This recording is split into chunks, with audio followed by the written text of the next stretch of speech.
Bonjour, ici Philippe Bouvard. Eh bien, je vous invite à suivre ma chaîne. Oui, vous savez, YouTube Philippe Bouvard officiel. À bientôt. Bonjour, en ce début de semaine, les grosses têtes se réjouissent de vous retrouver. En fait, elles ne vous retrouvent pas puisqu'elles ne vous quittent pas et que 7 jours sur 7, elles sont avec vous.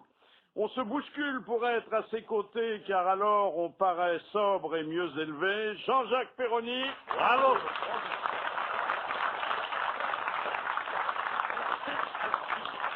Tant qu'il y aura des politiciens malhonnêtes et incompétents, son petit commerce sera florissant. Jacques Maillot. Bravo.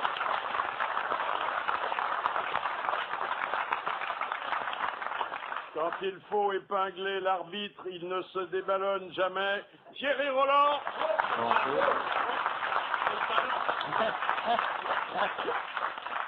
Un petit nouveau. Pour pouvoir mieux voler d'un club à l'autre, il écrit son prénom avec 2 L, Roland Courbis.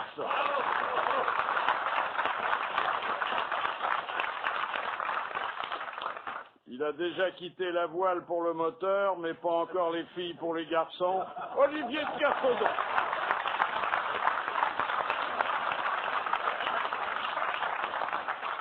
Alors, bien remis des élections, hein? Ouais. Oui. Paris, reine du monde, Paris, Il paraît que Madame Delanoë a téléphoné à Madame... Parce qu'il y a une Madame Delanoë. À Madame Gaudin. Ah oui, absolument. Et Madame Gaudin a téléphoné à Madame Colomb. Oui. Elles sont parentes, elles se demandent des nouvelles de leur tante. Et elles ont dit on va prendre le PLM, un petit coup dans le train. Enfin bon, chacun a le droit de faire ce qu'il veut. Exactement. En dehors du bureau. Oui, Hein. exactement. Alors vous avez vu la petite fiesta sur la place de l'Hôtel de Ville Ils n'ont pas fait la place de la Concorde parce que l'obélisque ça aurait été de la gourmandise. Il y en a qui escaladaient les becs de gaz, déjà hier soir. Vous avez entendu la foule des supporters Oh, la foule, ils étaient 14. Quoi. de Tonton Bertrand. Ah non, non, je sais pas, 14. Oh, j'étais 27. Non, non. Là, écoutez, là, vous êtes sectaire et de mauvaise foi, Thierry. Non, bon, ils étaient 31, on n'en parlait plus. Sectaire et de mauvaise foi, il y en a un autre ici. Et il criait « On veut les clés ». Quand on va ouvrir les placards de l'Hôtel de Ville, qu'est-ce qu'on va trouver, hein? Oh, dès qu'on va ouvrir, ça va faire bonjour. Vous avez voté, Monsieur Courbis? Non, je peux pas.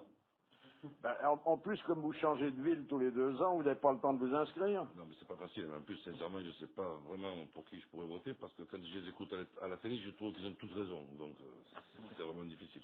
Je crois qu'il faut vous faire comme on faisait quand on était gosse, Amstram, Gram. Et pique et collé. Ouais. Ah, poum, Poum. de la Noé.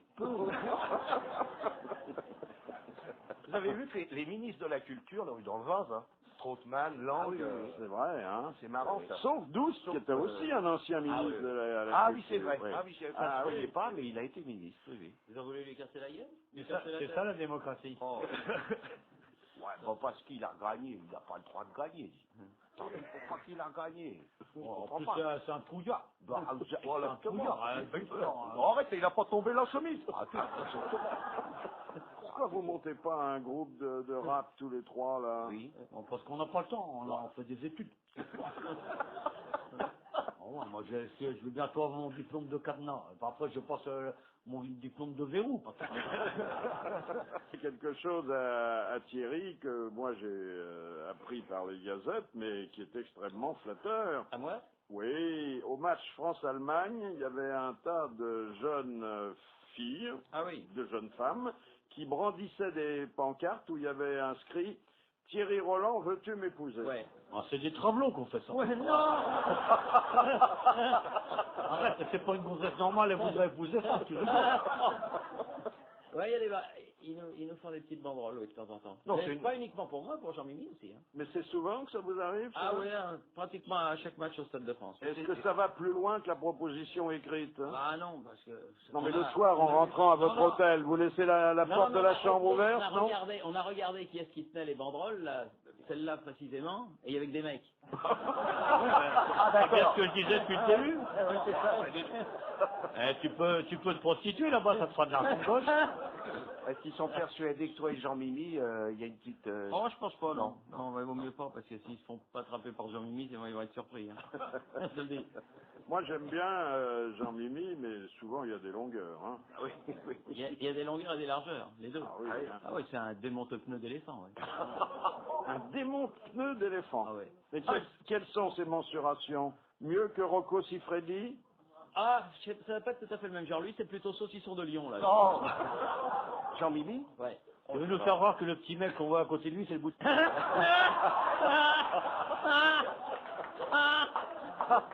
Excusez-les, monsieur Courbis, vous savez, là, ils vont un peu loin, hein. Ce sont des bons garçons, hein. Non, mais c'est vrai qu'en ce qui concerne Jean-Michel, je peux témoigner parce que j'avais été le fois. Ah bon? Ah bon? Ah oui. Ah bon, mais- Vous avez eu les preuves entre les mains? Non, j'avais pas pris la douche et on m'avait pris pour un crasseux. Mais il a l'air de la montrer à tout le monde, ce brave Jean-Mimi. Ah non, mais là, vous savez, quand on fait un match... Ah ouais. Il la montre d'autant plus à tout le monde qu'elle ne tient pas dans sa culotte.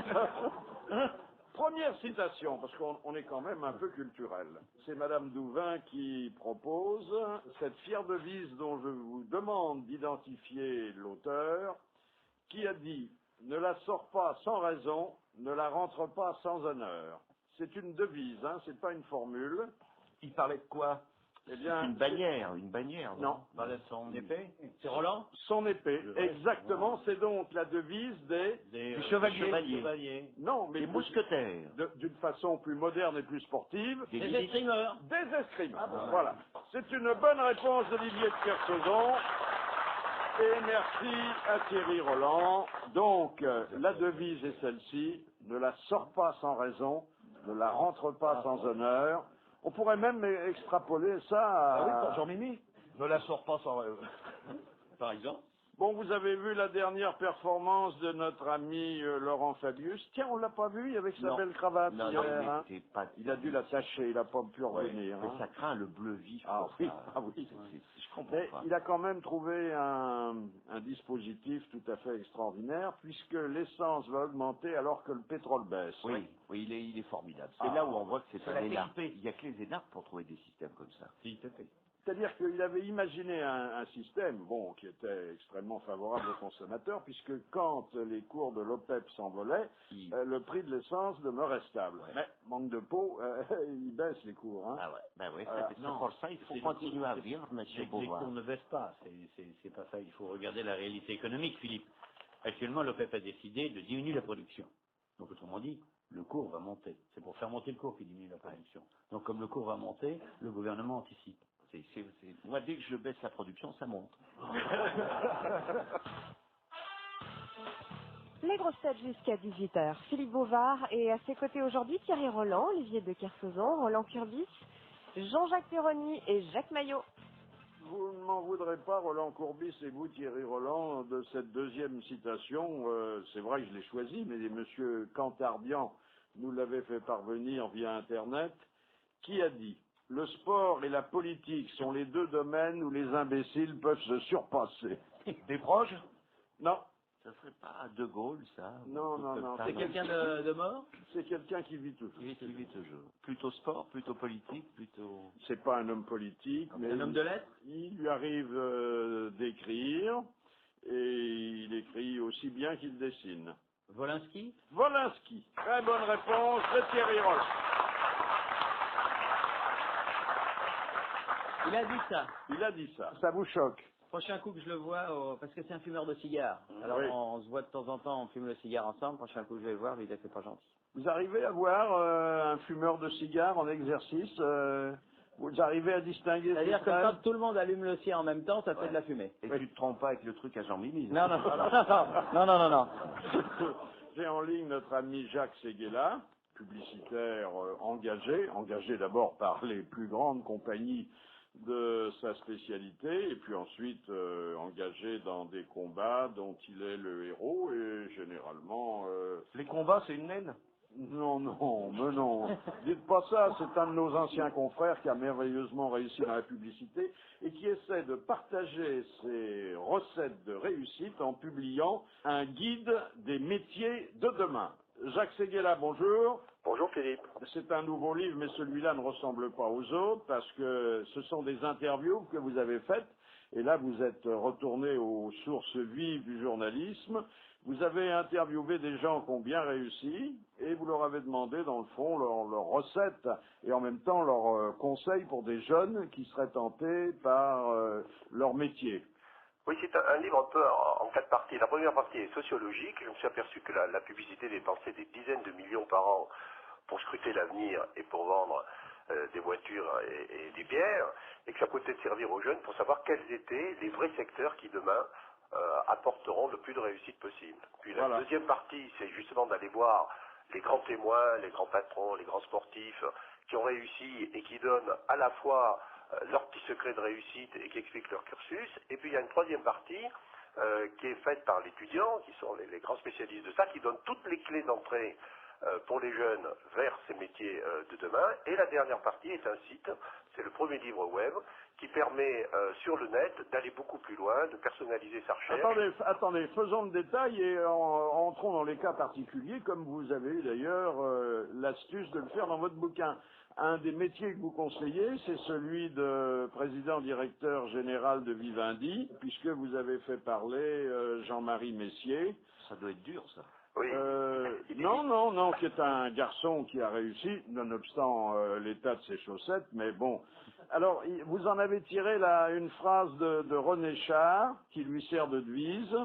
Impose ta chance, serre ton bonheur, et va vers ton risque, à te regarder, ils s'habitueront. Non mais la phrase que je préfère de Messier, il dit, si jamais recommencer, je ne ferai pas l'ENA, je ferai un MBA américain. Oui, pour moi qui n'ai pas mon bachot, ça a été d'ailleurs une révélation, ça. Hein.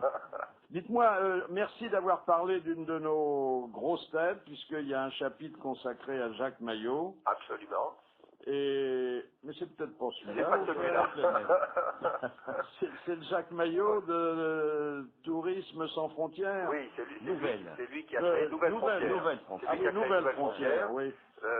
Mais il y a quand même du Maillot dans les deux. Hein. Il dit, je suis parti de 100 000 francs et le groupe pèse aujourd'hui 40 milliards. Ouais. Qui se déplace en scooter. En scooter. C'est vrai. Et pas bidon du tout. Monsieur Ségala, ça veut dire que tous ceux qui ont des mobilettes, ils peuvent devenir président? Mais bien sûr. Mais bien sûr, il est déjà président des mobilettes. Non, mais le meilleur boulot, c'est quand même de faire élire un président de la République, non? Oui, on ne peut jamais élire, hein. On participe comme on peut. Et c'est une pub terrible de faire élire un président. Après, on peut vivre dessus. Oui, tant que le président a bonne presse. Hein. Oui. Mais ils n'ont pas toujours bonne presse longtemps. Ne dites pas de méchanceté, je ne suis plus là. Bon, merci Jacques Séguéla. Voilà un ouvrage de référence pour les jeunes qui sont à la recherche, sinon du grand succès, au moins d'un premier job, et ça, c'est pas toujours facile. Merci. Soir avec aujourd'hui Thierry Roland, Olivier de Kersauzon, Jean-Jacques Perroni, Jacques Maillot et Roland Courbis. Question de sexologie, mais je sais que vous n'êtes pas ennemi de traiter à l'antenne ce genre de problème avec le tact qui vous caractérise. Question de Madame Portier. Que ressentent pendant l'amour 15% des hommes et 25% des femmes? Des picotements. Ah bon? Je sais pas. C'est tout ce que ça vous fait? Souvent, les ressorts du matelas quand c'est mal, je veux dire, c'est mal suspendu. Non, notez quand même qu'il y a presque 2 fois plus de femmes que d'hommes qui ressentent, qui ont cette réaction pendant l'amour. Éternuer?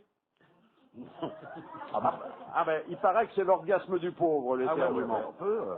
Monsieur Courbis, fouillez vos souvenirs. C'est sur le pourcentage que je suis en train de réfléchir. Réfléchissez plutôt sur l'acte lui-même. On ressent une immense lassitude? Oui, l'ennui et la lassitude, bonne réponse de Jean-Jacques Perroni. Voilà un garçon qui a vécu. C'est vrai, on regarde le plafond. Enfin, les bonnes femmes regardent le plafond. Ça dépend dans quelle position vous êtes, hein. Ouais. Quand vous regardez... Le vrai, si elle regarde le plafond, c'est qu'il y a un tremblement de terre. Ça vous est arrivé, vous, monsieur Courbis, de regarder le plafond? sur un pourcentage. Et à partir de maintenant, je vais faire gaffe. Non, mais il y a parfois l'ennui, parce que l'ennui, Oui. elle naît de la répétitivité. Hein. Bien sûr, c'est ce que me disait Jean avec Xavier. Il me dit, bon, les rapports, ça va la première fois à 250 000, mais le deuxième rapport, ça devient laborieux, quoi. Pauvre Xavier. Oh ben, elle va se réfugier dans la mairie du 5e. Ouais, là. oui. Ouais. Oh, puis elle pourra corriger des dictées. Oh, il y a une histoire terrible sur Xavier. Ah bon? Quoi? Je sais pas si je peux la dire parce qu'elle est vraiment méchante. C'est donc Madame Tiberi qui était encore en activité. Elle visite une exposition de peinture. Alors elle est avec le directeur, puis elle passe de salle en salle, et puis elle s'arrête devant un tableau. Elle fait très joli ça. C'est un Gauguin. Et il y a le directeur qui fait non, je suis désolé Madame Tiberi, c'est un Vendôme. Ah pardon, excusez-moi. Continue. Passe dans une autre salle, s'arrête devant un tableau. Elle fait pas mal ça. C'est un Miro, non? Ah non, c'est pas un Miro, non, c'est un buffet, madame. Ah, excusez-moi. Continue, va dans une autre salle, s'arrête et fait ça je sais. Ça c'est un Picasso. Ah non, un Tiberi, ça c'est une glace.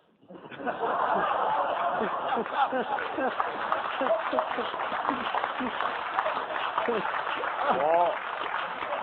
Elle n'est pas méchante, puis on peut la raconter en mettant le nom de qui on veut. Oui, Hein, bon. elle est bien élevée en plus. Oui. Alors permettez-moi de revenir au déduit. J'aurais plus vu en Bottero, moi, Xavier. Ah, étant donné l'épaisseur de ses lunettes, elle est plus près de Miro pour moi. Oui, alors je me tourne vers notre marin qui a été longtemps, avant de fermer le portillon, un grand séducteur. Vous êtes souvent ennuyé en jouant à la bête à deux dos? Non, moi, ça, non. Moi, j'ai toujours aimé ça bien, ouais, non. Et à quoi vous pensez à ce moment-là? Je pense pas, justement. Ah, c'est ça, Au oui. moment où l'homme est pris par le désir fébrile et millénaire de peut-être se reproduire dans le vase sacré qui est offert à lui, alors emporté par un désir furieux, voilà. C'est pas ennuyeux, au contraire, ça peut être précipité. Mais on peut Vous dites le vase sacré parfois, mais il y a aussi des cruches, hein. Ouais, mais peut-être, mais vous savez, moi j'ai pas baisé avec des princesses, hein. J'ai fait un paquet de boudins aussi. Donc. Mais toujours avec bonheur, en fait. Et voilà, c'est peut-être ça la morale de cette histoire. Ça a toujours été avec bonheur. Je me suis jamais ennuyé. J'ai été inquiet une fois. Inquiet, des fois, oui, C'est inquiet. quand son chien ou bien vous léchez.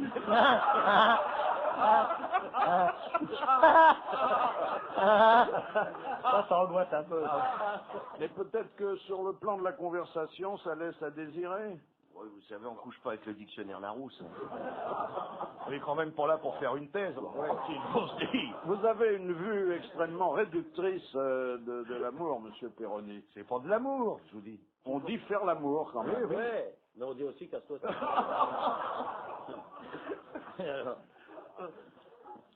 Non, c'est un peu décevant parce que c'est pas très romantique.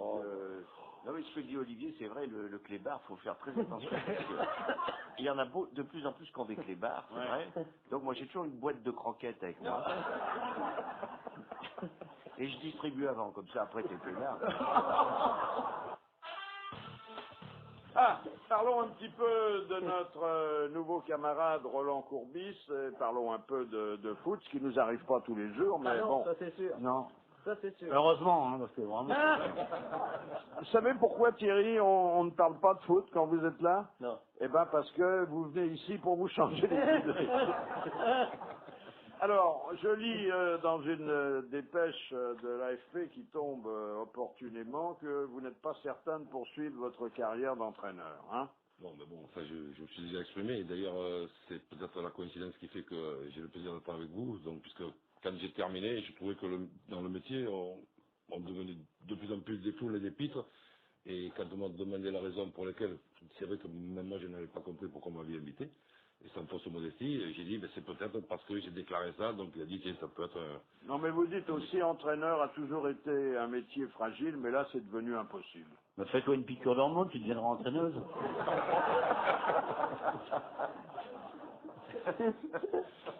C'est vrai, c'est terrible. Deux défaites et vous êtes viré, quoi, si j'ai bien compris, ou quelque chose comme ça. peut-être... Mais vous prenez quand vous arrivez dans une ville nouvelle pour entraîner un club nouveau, vous prenez des locations d'1 mois, 2 mois? Bah, disons que bon, on me pose toujours la question pourquoi je suis à l'hôtel, c'est ce qui intrigue. Ah bah voilà. Et j'ai dit, compte tenu de la profession que je fais, vous me voyez en train de prendre contact avec un architecte, il n'a pas terminé les plans, je suis déjà plus là. Donc j'ai dit, c'est pour ça qu'il y a 3 défaites, 3 valises, et je pars le lendemain. Vous devez comprendre alors les affres que vit le pauvre Fernandez, là. Ouais, mais bon, c'est un petit peu des affres qu'il a souhaité, puis c'était un plaisir pour lui. Oui, il fallait pas qu'il y aille. Non, Un entraîneur, c'est quelqu'un qui est condamné à errer sans but.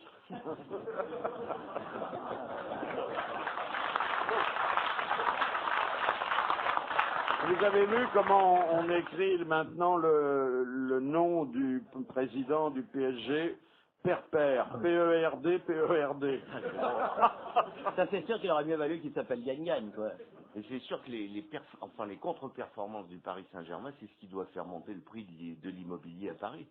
La ville de Paris dépense autant de pognon pour le Paris Saint-Germain que pour les motocrottes. Et les deux ramassent de la merde.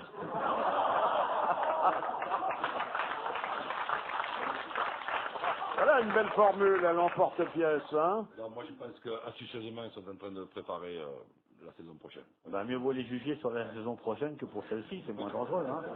C'est comme chez Prost, ils préparent toujours la saison prochaine. Ils sont en train de préparer la saison 2003, là, chez Prost. C'est drôle que Prost, hein, depuis qu'il a lâché le volant, ça Ah marche oui, plus, c'est pas hein? son truc, oui. Ouais, Non. non, il sait pas faire. Alors que Todd, c'est le contraire. Ah oui, oui, toi, t'es pas un pilote. De rallye, de rallye. Ouais, pas de rallye, ça n'a rien à voir avec les pilotes Non, de F1. rien à voir. Et ça fait longtemps aussi que Alési a lâché le volant. Hein. Mine de rien. Ah ben il le lâche souvent, notre Souvent, Shadow. hein, Oui. Dès qu'il voit un virage, il lâche tout. Allez-y, il travaille pour Terre des Hommes, il fait une étude sur le gravier.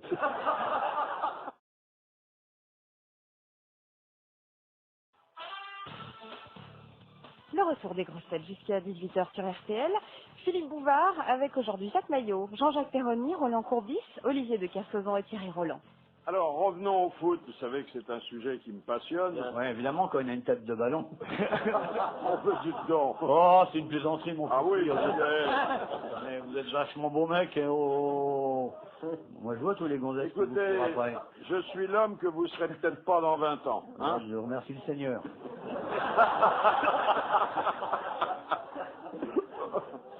Oui, j'ai vu que la valeur marchande de Govou, je savais pas qui c'était Govou avant, mais bon. C'est quoi?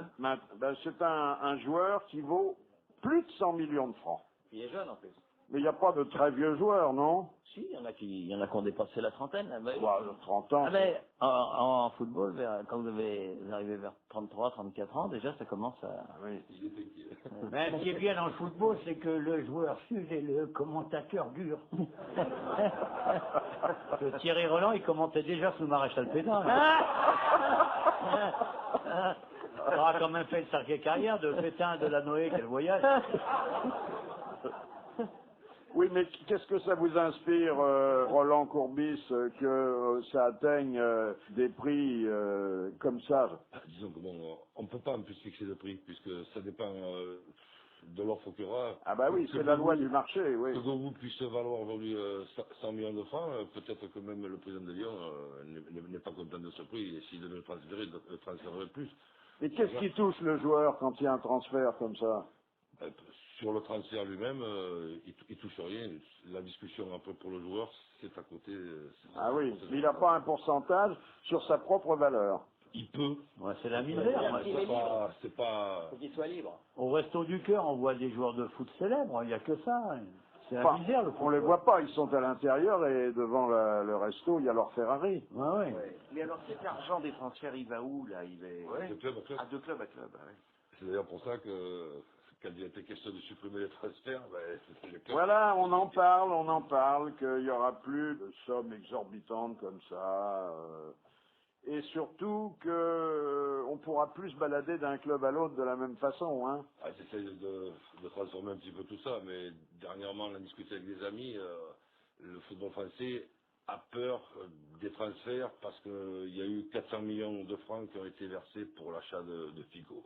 Mais je vais vous rassurer tout de suite, nous en France, on ne pourra jamais s'aligner sur ces sommes-là. Alors justement, à propos de l'achat des joueurs, là, il y a une formule selon laquelle le foot tient plus de la prostitution que du sport, Et en Europe, la chair à ballon est importée à bas prix des pays pauvres. C'est horrible ça, non? Ça veut bien dire ça. Oui, mais c'est que le monde du foot a changé, parce que maintenant on parle de l'achat des joueurs, et du temps de tapis, on disait que les joueurs étaient vendus. Il faudrait savoir. Une question de Madame Bression de Pierrefonds. Qu'est-ce qu'un bagade? Ah ben c'est un orchestre breton. C'est un orchestre breton. Ouais, c'est un groupe de bignoutistes. Voilà, c'est ça. De pignoutistes. Et cornemusiers et autres instruments qui font fuir les oiseaux et tourner le lait des vaches. C'est des rappeurs bretons. C'est des rappeurs bretons, ils soufflent dans des tuyaux. Ouais, avec des trous dedans parce que c'est un pays pauvre. C'est pas très très beau, hein, comme musique. Il faut cadrer ça dans le décor. C'est que à Paris, ça n'a pas de sens, mais sur les côtes bretonnes, lorsque le ciel et la mer pleurent de tempêtes d'hiver, à ce moment-là, ce cri plaintif émeut le cœur des hommes et des femmes. Et oui. Il réjouit les goélands. Et ça fait penser la bonne galette saucisse. Mais si vous avez remarqué que le folklore, c'est toujours pareil. Le folklore, c'est fait pour être vu sur place. C'est dramatique. Ouais. Il n'y a rien de pire qu'un festival de musique folklorique, parce que tout se ressemble. On s'aperçoit que la musique bretonne, c'est pas très loin de la musique auvergnate. Vous vous souvenez d'un thème de bagade, justement interprété au bignou et à la bombarde? Oh, voulez-vous que je me souvienne de ça, moi? Non, je me souviens pas de ça du tout. Je voudrais pas me souvenir. C'est fait pour être entendu et abandonné, comme toutes les choses un peu saisissantes. Pas fait pour être mémorisé. Vous comprenez ça, mon chéri? Oui, oh, bien sûr. Même quand je comprends pas ce que vous dites, dès que je dis mon chéri, mon instinct de la conservation me pousse à répondre par l'affirmative. Dites-moi cette question de Monsieur Sénac de Chantilly. Vous avez le loisir de ne pas y répondre car Jean Dutour est des nôtres. Bonjour Jean. Ah ben, j'avais justement une petite chanson bretonne folklorique. Bon, bah, allez-y, mon petit Jean. Nicobra, potres, quaricoucou. Nicobra, troco, coucou, andarnoret. Dans quel... Je suis au Verdun, hein. Dans quelle avenue psychiatrique vous avez appris ça, Jean? Bah, je ne sais pas bien comment. Il faut pas boire trop tôt le matin, Jean. C'est une chanson que j'ai toujours connue comme la petite Émilie. Ça remonte à ma plus tendre enfance. Vous voyez, l'effet de la Noé, c'est rapide. Hein. Eh ben oui, hein. Ah, vous n'allez pas pouvoir faire l'Olympia avec 2 chansons seulement, hein? Ah ben, j'y avais pas pensé, mais je vais peut-être en apprendre quelques-unes, puisque vous m'incitez à le faire, l'Olympia. En tout cas, vous pouvez sortir votre CD, comme on dit. Mon CD, c'est quoi ça, mon CD? Ah. Votre cher Dutour? Oui, c'est ça, par exemple. Bon, voilà la question de Monsieur Sénac de Chantilly. Pourquoi de nombreux conciles ont-ils imposé le célibat aux prêtres? Parce que ça se fait pas d'épouser un garçon de 8 ans.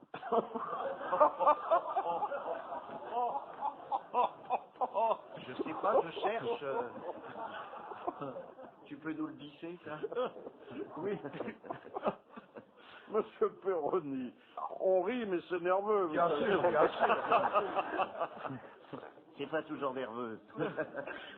Alors, c'est une disposition qui a été prise, voilà, déjà longtemps, qui a été reconduite et qui perdure encore aujourd'hui. Parce qu'ils avaient tendance à épouser leur bonne, leur gouvernante. Oui. Non, là, ça aurait été plutôt social. Oh, oui. Parce que Jésus était célibataire? Non?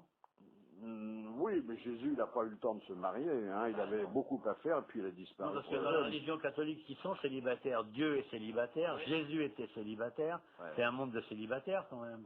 Et le pape est célibataire aussi. D'après ce qu'on dit, Oui. Il y a quand même eu 37 papes qui ont été mariés. Hein. Bon, moi, à l'académie, j'ai un confrère qui descend d'un pape. Hein. Alors, il n'était pas tout à fait célibataire, celui-là. Il descend de César Borgia, lequel était le fils du pape Alexandre VI. Ah oui. Ah oui, pas mal. Ça veut dire qu'il y a un pape qui a bricolé un peu. Non, mais à une époque. À une époque, on était pape de père en fils. Oui, c'est-à-dire que très longtemps, les prêtres se sont plus ou moins mariés, et en tout cas avaient des vies sexuelles tout à fait satisfaisantes, semble-t-il. Et puis, je suppose que l'Église, dans sa grande sagesse, a dit que ça allait un peu trop les distraire. Et qu'il fallait aussi gagner sa vie, parce que quand on a une femme, c'est plus difficile que quand on n'en a pas. Et que c'était mieux qu'il soit célibataire. Cela dit, je ne saurais pas quoi vous dire d'autre, parce que je ne me suis jamais penché comme dit Oh, le écoutez, chef il y a sur beaucoup de sujets, vous ne vous êtes jamais penché, et puis quand on vous pose la question, la réponse arrive. Oui, donc, oui. on peut tout attendre et tout espérer. de Alors, vous. attendez, ça a commencé quand, cette affaire-là? Au Concile de Trente? Non, avant. Oui, bien avant 30, en 29. Ah oui. C'était une des grandes blagues de Léon Daudet, ça, qui disait, d'Aristide Briand. C'est le seul homme qui croit que le Concile de Trente s'appelle comme ça parce qu'il y a 30 participants. Non, en fait, l'Église, dans son infinie sagesse, a voulu éviter une dérive dont parfois souffrent les affaires et la politique. Ah oui. Ah oui, parce que quand on a une femme, évidemment, on essaye d'améliorer sa situation. Pour pas que le curé soit cocu. Non. Oui, ça serait mauvais effet, vous avez raison. Mauvais genre, oui, Pour pas qu'on se marie entre évêchés. Alors là, on est en Auvergne maintenant. Les évêchés sont fermés de l'intérieur. Réfléchissez, qu'est-ce qui serait passé si ils auraient eu des enfants. ils auraient eu des enfants. Alors, on se rapproche. On y là. revient, oui. Et alors les enfants Ils auraient peut-être mal tourné. Ou ils seraient fait prêtre. Alors oui, et donc il fallait éviter. Qu'il soit prêtre de père en fils. Voilà. Nous sommes vraiment un peu nigaud, non? Oui, c'est bien de votre avis, Jean, c'est un peu nigaud. Oui, pourquoi est-ce qu'il ne serait pas prêtre de père en fils? Oui, cette question me paraît douteuse. Non, la question n'est pas douteuse et la réponse pas davantage. Jean, je suis avec vous dans le studio, vous êtes seul au téléphone, mais je suis là pour débattre que cette question, elle est complètement merdique et on la considère comme pas valable. Non, elle est là, Non, vous êtes d'accord? Oh là, tiens, le téléphone a une panne là tout à coup. On a voulu éviter la création d'une caste héréditaire d'ecclésiastiques. Il faut laisser à tout le monde sa chance. Hein. D'ailleurs, il y a un vœu de célibat, mais il n'y a pas de vœu de chasteté, n'est-ce pas? Ah non, bien sûr. Ah oui. ils peuvent quand Enfin, même... s'il y a vœu de chasteté, mais il n'y a pas vœu de continence. S'ils ont le gourdin, ils peuvent s'en servir. Et quelle est la différence entre la chasteté et la continence? Eh bien, une femme peut dire à son mari, chasse t'épouse, ce qui n'empêche pas qu'ils couchent ensemble. Mais la continence, ça veut dire qu'il fait ça de façon non gourmande. Et qu'il ne va pas chercher ailleurs des plats un peu plus épicés pour lui redonner de l'appétit. Voilà, c'est dit avec beaucoup de pudeur, messieurs. Prenez-en de la graine. On va faire Merci Jean Dutour.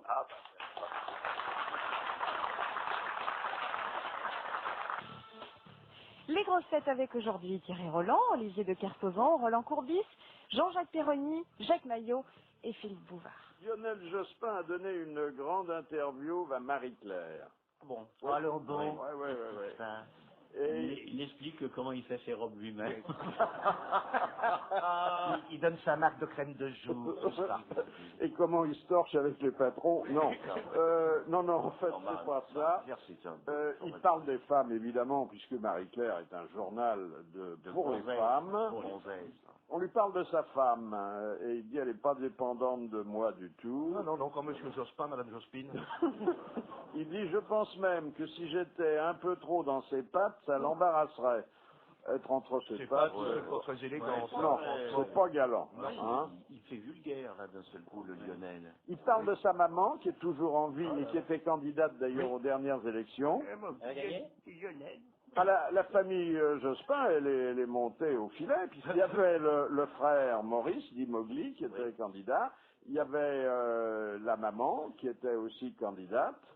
Oui. Et alors, il dit de sa maman... Et là, il faut leur interdire le mariage, quoi, parce qu'après, ça crée une casse. Elle était très tendre, mais avec des principes, et elle m'a appris très tôt comment on faisait les enfants. Comment ça Non, attendez, elle ne lui a pas raconté les traditionnels billevesées de l'époque, les petits garçons dans des choux et les filles dans des roses. Quoi. Il m'a dit, voilà, tu prends ta petite de tes têtes et passe dans le... Voilà. Et alors, Blanche-Neige fait tout le monde. Et puis alors là, il y a une déclaration incroyable. Il dit, la présence de ministres femmes au gouvernement... Me fout le gourdin. Non, oblige les hommes à s'ajuster, c'est-à-dire à se boutonner, quoi, en gros. De fermer. Arrive, braguette ouverte. Non, au contraire. Au contraire. Mais avant, non, mais attendez, rassurez-moi. Avant, ils allaient Avant, ils avaient la braguette ouverte. On peut se le demander, étant donné d'ailleurs cette citation tronquée que je fais, parce que, bon, il n'y a pas de raison de... Puis alors, il y a, pour finir, cette belle formule de Lionel, Pour les municipales, la difficulté consistait non pas à faire entrer des femmes sur les listes, mais à en faire sortir des hommes. C'est au toit de là que je m'y mette, hein, c'est leur truc. Et alors, le troisième sexe, comment le comptabilise-t-on? Je ne sais pas. Oh, on va rapidement comprendre. On se tape. Il faut voir ce qu'on fait, puis c'est tout. C'est une question de fond. Oui. Pas nous bousculer non plus. Ben non. Bah attends, on est à peine élus depuis hier. Mais oui. Attendez un peu quand On même. va avoir des beaux couloirs cyclistes. Hein À plusieurs braquets. Oh oui, sûrement. Oh, écoutez, Il y aura les sprinteurs d'un côté, les grimpeurs de l'autre. Et moi, je serai tout en danseuse. Parce que j'adore les tutus. non, là, ça devient méchant et systématique. On dit qu'il l'est, mais il est C'est peut-être de la publicité mensongère, c'est possible aussi. On verra ça À l'usage. au premier dîner de gala à l'hôtel de ville. Ah oui. Voilà, ah ouais. On verra qui joue la maîtresse de maison. Ah oui, et oui, évidemment. Ah oui, c'est piégeux, ça. Hein. Henri, prépare-toi. Mets ta grande robe à boutons. Monsieur l'archevêque de Paris et madame.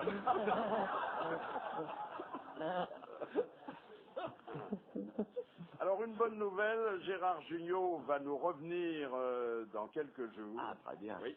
Là, il finit de tourner un film en province, mais il nous a donné sa parole qu'il nous rejoindrait. Ça nous fait chaud au cœur avant de nous réjouir les oreilles. Et en bande-annonce à son prochain retour, on va se remémorer, grâce à nos arrêts sur son, l'époque où il nous faisait bénéficier de ces bonnes histoires. C'est l'histoire du type qui est dans sa maison, puis il y a une inondation, puis l'eau monte, et puis ça monte tellement qu'il se retrouve sur son toit, et là il dit il faut que je fasse quelque chose, il appelle, il implore Dieu, mon Dieu, faites quelque chose pour me sauver. Le type, c'est Dieu ou un de ses délégués, et le type lui dit pas de problème, ne vous faites aucun souci, on est là. Ah bon. Et puis l'eau monte, et puis le type est en mauvaise posture, arrive un premier zodiaque, montez, vous allez vous noyer. Le type, non, tout va bien, j'ai eu des assurances de là-haut, tout va bien. Bon, le zodiaque s'en va. Puis l'eau monte, et ça arrive au cou du mec. Et un deuxième zodiaque qui arrive, vite, montez, vous allez vous noyer. Non, tout va bien, on a dit que je serais sauvé. Ah bon, le zodiaque se bat. Et puis l'eau monte, il m'arrive jusqu'au bout de narine, tout ça, et ça. Et un troisième zodiaque qui arrive, le mec dit, montez, vous n'avez plus aucune chance de vous en sortir, vous allez vous noyer. Non, tout va bien. Le zodiaque se bat, l'eau monte, et le type se noie. Et il monte au ciel, et là il est furibard, il monte, il fait un scandale, un scandale, on va lui donner des assurances, et je suis mort, et qu'est-ce que c'est que ça, et il y a Saint-Pierre qui regarde un livre, il dit, attendez, c'est comment votre nom? Qui gueulait, c'est votre nom d'appel, hein? Bouvard. Mais on vous a envoyé 3 zodiaques. Ça, c'est une nouvelle qu'on trouve ce matin dans les journaux. Le titre est difficile à prononcer, la chose n'est pas facile à croire. Il y a du H à latcher. Oui, j'ai vu ça. Vous avez vu? Ah, j'ai vu 75 kilos. Oui. Et il y a même une barre de résine d'1 kilo, j'ai vu ça. Alors, c'est la petite fille de François Mitterrand qui est dans le coup, là. Enfin, pas directement, c'est le garçon avec lequel elle vivait qui avait... Mazarine? Oui. Non, pas Mazarine. Alors, ils étaient plantés comme ça. Ils Ouais, avaient fait des petites plantations. Quand il voyait passer Roudy, il se disait, bon, il faut que j'y aille quand même, petit coup de calabiche. Roudy, elle n'a pas été. Lui, elle a les yeux au fait. Non, elle a pas eu les yeux en face des trous. Il a fait une apparition, mais ça n'a pas plu. Il n'y a plus de miracle. Oh, là-bas. Et Bouchardot, qu'est-ce qu'elle est devenue? Oh, elle fait plus, elle est rangée des Mais elle n'est pas morte? Non. Je pense à elle parce que Sim l'avait baptisée ici même, bercée trop près du mur. Moi, je non, mais elle fait maintenant, elle est mannequin chez L'Oréal. Pourquoi? Ah bah, les cheveux, vous avez vu? Elle se fait coiffer derrière un Mirage 4, la Bouchardot. Elle se met les bigoudis, tant que ça ne les arrache pas, elle reste derrière. Et... Ah non, elle est formidable. Bon, il y a quand même dans cette histoire, qui est regrettable parce que Mais attendez, le cannabis, il est légalisé en Oui, Suisse, il est oui. légalisé en Belgique, il est légalisé en Espagne, il n'y a plus que nous. Voilà. Mais, attendez, un bon petit joint, tout le monde rigole, après ça donne faim, on a le sourire crétin, c'est agréable. Bon, ça Ça va fait pas, pas de mal. ça va pas aller loin, mais Non. ça nous a permis quand même de nous apercevoir que à Latché, c'est-à-dire autour de l'ancienne, enfin de la propriété de l'ancien chef d'État, C'était une bergerie qu'il avait. il y avait toujours 2 escadrons de 75 gendarmes en faction permanente. Ah, elle est là-bas, hein. Ah oui, depuis qu'elle a- Elle est pas avec le sous-commandant Marcos au Mexique, elle est là-bas pour sauver la garde. Parce que quand même, ça fait beaucoup, 75 gendarmes pour Ouais, pour garder une bergerie. une bergerie et une bergère qui est plus en bon état. Pour peu que les moutons qui est dedans attrapent la fièvre afteuse. Donc c'est lui qui aurait planté. Alors c'est lui qui aurait planté parce que Lui ça qui a vient, planté, hein. ça pousse Ah, pas comme ça. Ils n'ont pas dit que ça poussait dans la propriété. Ah, ben hein. oui, ça peut être amené, oui. Oui, d'après ce qu'on sait, il plantait beaucoup, tonton. Oui. Il a pas Énormément. frappé que la roche de Solutré, lui. Hein. Oui, il a planté un peu partout. Oui. Il a planté. Oh, excusez-moi, Pascal Sevran. Génération Mitterrand, c'est moi qui l'ai fait tout seul, la génération. Alors, puisque vous parlez du club de Solutré, versons un pleur sur les déboires de notre ami Jack Lang. Ça, c'est triste. Oh, là. Ça, c'est Ah, oui. Surtout qu'il avait un nouveau brushing, une jolie bouche oui. à carreaux. triste. Il était bien hier soir. Oh. Hein, vous avez vu Je veux dire, cette privée de ça de la part des habitants de Blois, c'est pas malin. hein. ça, ils ont Surtout perdu. pour 37 voix, en plus. Mais oui. Ben oui. Là, les Blésois, ils ont perdu leur D'ailleurs, envie. hein. ils sont muets, ils ont perdu la langue. Là, il est de plus en plus beau. Enfin, moi, je le trouve vraiment beau, Jack. Un peu maigre, hein, Ah oui. maintenant. Oui. Il doit faire du régime ou trop de vélo, j'en sais rien, moi, je sais pas. Mais il était jamais à Blois, alors il risquait pas d'être élu. Hein. Ah oui. Peut-être que d'ailleurs Jospin, il va revenir à sa vieille idée d'interdiction du cumul des mandats. Hein. Oui. Ah oui, tous ces cumuls, c'est pas bon pour la démocratie. Plus tu cumules, comment veux-tu que... Tout ça, là. Surtout ça, oui. Que je te passe la spatule, évidemment. Mais vous, Roland Courbis, qui allez de ville en ville comme un colporteur du sport que vous êtes, vous voyez bien les situations locales, les maires, la grande valse des élus, hein. Ah oui, ça c'est vrai que c'est la grande valse. À Lens, qu'est-ce qui s'est Ça ne passé? permet pas, M. Bouvard. Il n'y a pas eu de surprise. Premier Non. tour, Delcourt, sans surprise. Ah là, il y a une surprise, c'est pour Mélic, hein. Ah oui. Oui. Tiens, Franck Gatouin. pourquoi Alain France qu'il ne le prendrait pas à la place d'Alési, Moi, je mais pense. Tu as tout à fait raison. Eh oui. Mais il court sur autoroute exclusivement. Ah, hein. non, Il volant, va attention. plus vite que le TGV. Oui. Il a été battu de beaucoup, Mélic. Oui, pas mal. Mais vous avez vu que dans le même ordre d'idée, Balkany a gagné. Balkany a gagné. Ah, ça, c'est formidable. Balkany de ta mère. Arrête. On va pas éterniser le Valois. Les grosses têtes avec Thierry Roland aujourd'hui, Olivier de Kersauzon, Roland Courbis, Jean-Jacques Perroni et Jacques Maillot. Alors une belle image érotique, et celle-là ne donnera pas lieu de votre part à des commentaires désobligeants, c'est celle dans tous les journaux qui montre Parlier en train d'embrasser son mât. Ah oui, bah, Ah, elle est belle la photo, hein. Moi, je le fais pas, ça. Quand j'ai fini, j'embrasse pas mon mari. Jean-Mimi le fait ou pas? Non. Il le faisait, mais maintenant, il est moins souple. Et il a beaucoup de mal. Il est moins souple ou il est plus court? Oui, enfin, non, il est moins souple. Alors, c'est quand même un bel exploit, même s'il arrive après tout le monde, ou presque, hein, que celui d'Yves Parlier. Vous auriez fait ça, vous, monsieur le marin? Je sais pas. Non, ce qui est bien, c'est d'être dans la tradition maritime et du solitaire et de l'autonomie, c'est d'être à même où qu'on soit dans le monde avec une avarie capable de rentrer à la maison. Ça, c'est vachement bien. Oui, mais rentrer à la maison avec un certain retard. Hein. S'il y avait eu un gigot sur le feu, il aurait brûlé, là. Hein. Oui, mais enfin, le bateau, il était quand même en avarie à l'autre bout du monde. C'est-à-dire qu'il a fait un demi-tour du monde en bricolant. Mais c'est vachement bien. Surtout que c'est énorme, ce mât-là. Ouais. Hein. C'est pas très lourd, hein, parce que c'est du carbone, mais quand même, Alors qu'Alési, quand il est en panne au bout du circuit, il rentre même pas au stand. C'est vraiment votre tête de turc, allez-y. Hein. Non, mais je trouve que ça fait partie du sport et de l'aventure. Cette course autour du monde a une réputation d'aventure à conserver. Je trouve que dans l'aventure, faut être à même de se démerder quoi qu'il arrive. C'est très exemplaire, c'est vachement bien. En tout cas, il a été d'autant plus courageux que ses vivres s'épuisaient. Hein. Il avait plus que des algues. Mais hein, là, sur la fin. c'est pas du courage, il était contraint à ce que les vivres soient épuisés. Qu'est-ce que voulez-vous qu'il nous reste? De toute façon, mettez-vous à sa place, il faut rentrer, il faut rentrer. Il voulait pas mettre le pied à terre parce que il voulait rester en règlement, donc les vivres s'épuisent, ouais, bon, ça c'est pas un drame. Et il est arrivé, il était quand même en bonne forme, il n'avait pas l'air d'être un mec en train de mourir. Eh bien justement, nous avons au bout du fil un auditeur qui est Hubert Amandru, qui voudrait dire un mot, et il a raison, de l'exploit d'Yves Parlier. Monsieur Amandru, bonjour. Oui, bonjour Philippe. Alors, vous avez été fasciné par cet exploit? Ah oui, tout à fait. Dans la situation où il était, fallait avoir vraiment le courage de prendre la décision de s'arrêter, de démater soi-même, de remater et puis de repartir sans nourriture, quoi. Vous êtes navigateur vous-même, peut-être? Ah, je suis marin, mais à petite échelle, quoi. J'ai un petit bateau de 4 mètres. Et il y a une petite échelle sur votre bateau, alors? Oui. Non, moi j'ai un mât qui fait environ 5 mètres. Je le mate et je le démate moi-même, mais je pense pas qu'un mât de 18 mètres, je pourrais mater, quoi. Vous voulez peut-être dire un mot à notre marin à nous? Ah, bien sûr, avec plaisir. Bonjour Olivier. Il m'appelle par mon prénom, le enfoiré. Tu le connais, tu le connais, Olivier? Attends, mais je pense que je le connais pas, moi, ce mec. Comment il s'appelle, vous avez dit? Hubert, Olivier. Ouais. Du sémaphore de Pain-Mer, tu me Ah connais? ouais, il est sémaphoriste. Ça va bien? Ah ouais, bonjour, ouais, tu vas bien?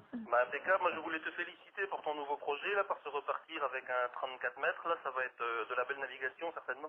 Ah ouais, pour l'instant, on s'entraîne. On va passer devant chez toi demain soir. Ah bah j'y serai, tiens. Ouais, bon. En quoi ça consiste, le métier de sémaphoriste? Le guetteur sémaphoriste, eh bien, il regarde la mer avec des jumelles pour voir et transmettre au navire des choses qui pourraient se passer. Par exemple? Je sais pas, moi, un guetteur sémaphoriste, il regarde la mer avec des jumelles. Alors, il voit à tel endroit, tel bateau, il peut entendre quelqu'un en détresse, il peut voir qu'il y a une difficulté de navigation dans telle zone, il peut voir qu'il y a une épave ou une zone à ne pas faire circuler. À ce moment-là, il veille en radar et avec des jumelles et il prévient le navire qui rentre dans la zone qu'il faut pas rentrer dans la zone ou c'est des choses de ce genre. Il y en a plein en France, ça, c'est des militaires, c'est des marins des marins gris, quoi, de l'armée. Et moi aussi, je regarde ma mère avec des jumelles quand je fais une connerie. Je regarde si elle me surveille. Bon, ben merci, monsieur Amandru. Puis comme bon, ben à bientôt. J'ai établi le contact entre des gens de valeur et de courage et je n'en suis pas peu fier. Merci. Au revoir.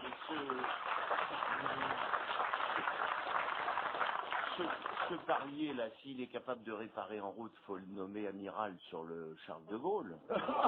Les grosses têtes, Philippe Bouvard, Thierry Roland, Olivier de Kersauzon, Roland Courbis, Jean-Jacques Perroni et Jacques Maillot.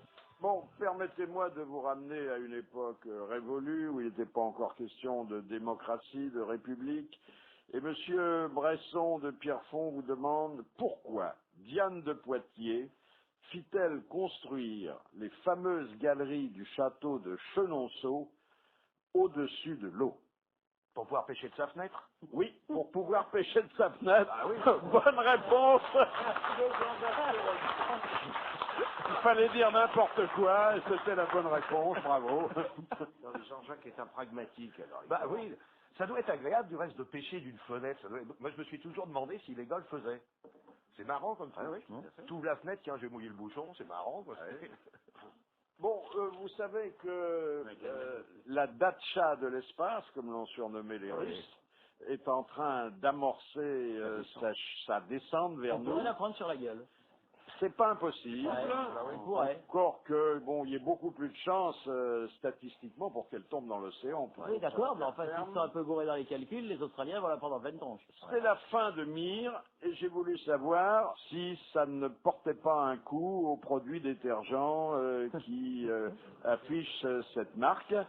Marie-Christine Costier, bonjour. Vous travaillez au Bon Marché et vous occupez de l'achat des détergents.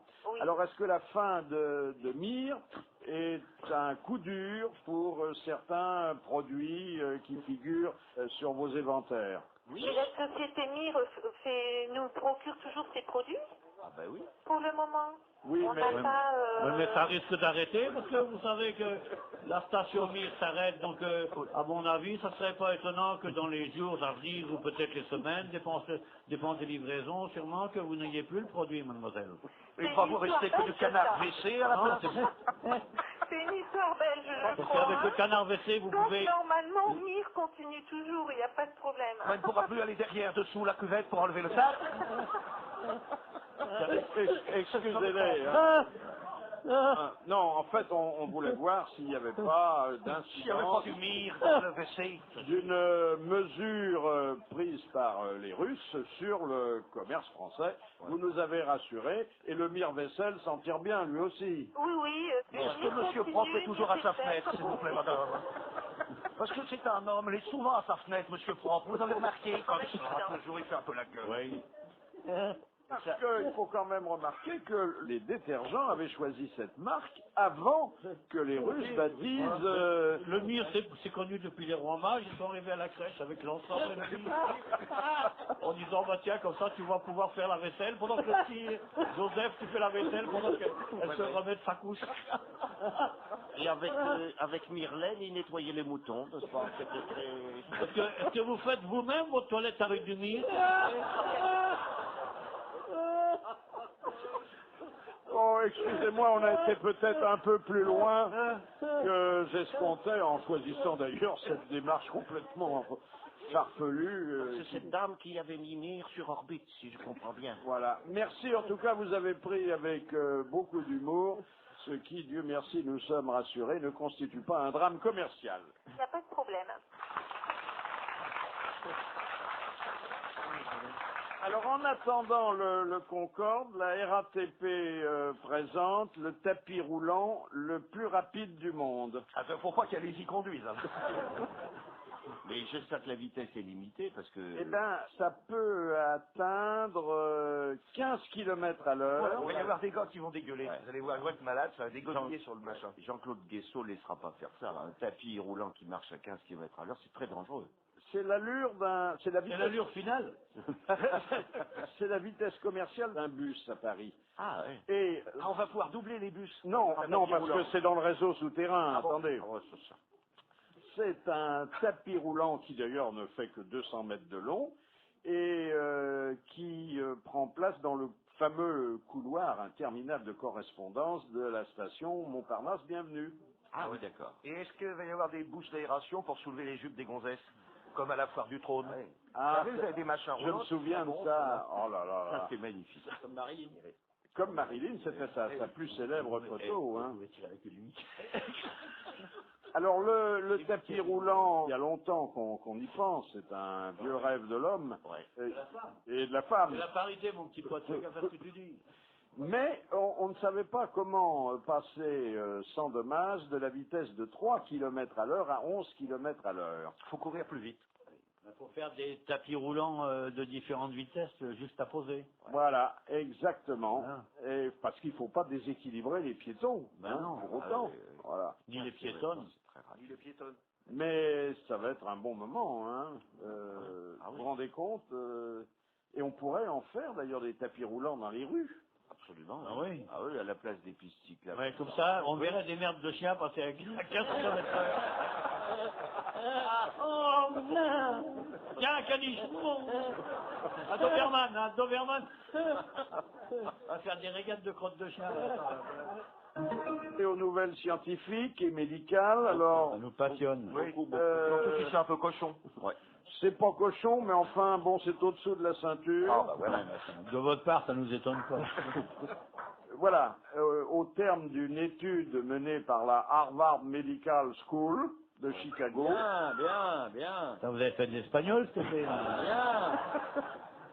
Parfait. La prise de température humaine est plus fiable par le rectum que par le front, parce que ça se faisait aussi Le rectum, par oui. Ou par l'oreille, ou même par la bouche. Oui. C'est plus fiable. C'est pour ça que nous avons été élus, Philippe. Non, on veut dire par là qu'il y a des températures qui sont très importantes et qui peuvent ne pas être détectées autrement que par l'instrument rectal, qui est d'ailleurs le moins cher. Hein, en plus. Mais je crois que c'est le plus odorant. Bon, je vois que vous ne voulez pas prendre ça au sérieux, et d'ailleurs je l'espérais. Hein. Question de Monsieur Lattré. Quand Jeanne d'Arc fut nommée chef de guerre, quels auxiliaires de l'armée fit-elle renvoyer? Les archers? Non. Les putes? Oui, les prostituées qui accompagnaient traditionnellement les troupes en campagne. Excellente réponse d'Olivier de Kersauzon. Eh ben, elle devait pas être rigolote, la Jeanne d'Arc. Ben, faut demander ça à notre marin, puisque je crois que certains de vos ancêtres la serraient de fort près. Enfin, pas trop quand même. Elle était brûlante, vous savez. Non, c'est une belle histoire, Jeanne d'Arc. À cette époque-là, pour bouter l'anglais hors de France, les Anglais ils venaient même pas jusqu'en Bretagne, parce qu'ils étaient passés par Calais. Il n'y avait pas de ferry à l'époque, sur Roscoff. Donc a priori, les Anglais, il n'y en avait pas. Il y en avait en France, mais pas en Bretagne. Donc nous, on n'avait rien à foutre de cette histoire-là. Si vous calculez bien historiquement parlant, la Bretagne n'était pas rattachée à la France à l'époque. Ah oui. Ah oui, parce que la Bretagne est rattachée à la France depuis Anne de Bretagne, ça fait même pas... Ça fait 300 ans à peu près, ou 400 même maximum. Donc pour nous, tout ça, c'est des trucs nouveaux. Faut bien, c'est comme ça qu'il faut le voir. Ça. Question sportive de Monsieur Legrand d'Angers. Legrand d'Angers. Elle est drôle, elle est amusante. Oh là là. Je savais que je vous ferais rire. Oh oui, oui. On la garde. Dans quel sport est-il interdit de freiner? Le bobsleigh. Le bobsleigh, il l'a dit. Bonne réponse de Thierry Roland. Et alors, Albert de Monaco freine pas? C'est pour ça qu'il ronge son frein. Oh oui, alors. Pauvre pépère. Pauvre pépère, il est toujours pas marié. Peut-être pas de souci pour lui. Hein. Mais pourquoi voulez-vous qu'il se marie? Parce que ça a l'air d'être une famille auquel le mariage ne réussit pas tellement. Tu as raison. Donc je ne vois pas pourquoi. Lui, il s'est tapé les plus belles gonzesses. Viens demander à Roland, là. Il a été en principauté pendant longtemps. Il y a peut-être une destinée. Pas de faire de soucis pour lui. Là. Oh non, ne m'en fais pas. Ah, c'est un tombeur? Bah alors. Il est au comité olympique maintenant, non? Elle est présidente déjà du comité olympique monégasque. Ah oui, déjà. C'est bien comme ils sont quatre. Ouais. Donc, pas débordé. Ah, ça devait être la belle vie à Monaco, hein? Et Roland, quand il était là-bas, c'était un tombeur, hein? Faut pas l'écouter raconter des conneries. Attends, j'ai connu en petite culotte. C'est quelque chose. Avec le beau maillot rouge et blanc. Vous avez lu 30 ans de vestiaire par Thierry Roland. C'est passionnant. Il nous raconte les garnitures de ski de kangourou et autres, mais c'est magnifique. Je ne voudrais pas vous rendre à vos familles respectives sans vous soumettre ce quatrain que nous a adressé Monsieur Petrovic, qui habite Kieven. J'ai joué, je ne sais plus où, sur un billard d'étrange sorte. Les billes restent à la porte et la queue entre dans le trou. C'est joli, hein? Elle doit se régaler, Madame Preskovic, là, avec un mec pareil à la maison. Elle pense qu'à ça, votre Preskovic. Je refuse de répondre à ce truc dégueulasse. Attendez, c'est dit avec une certaine élégance. Non, mais non, vous trouvez ça élégant, moi je trouve ça trivial, à la limite de la vulgarité et pas drôle. Voilà. J'ai joué je ne sais plus où, sur un billard d'étrange sorte. Les billes restent à la porte et la queue entre dans le trou. C'est un joli quatrain. Verlaine? Non, mais c'est de ce tonneau-là. Ce tonneau-là, Rimbaud... Non, un de nos plus grands poètes. Victor Hugo. Victor Hugo, il l'a dit. Bonne réponse de Thierry Roland. Bravo, merci. À la prochaine.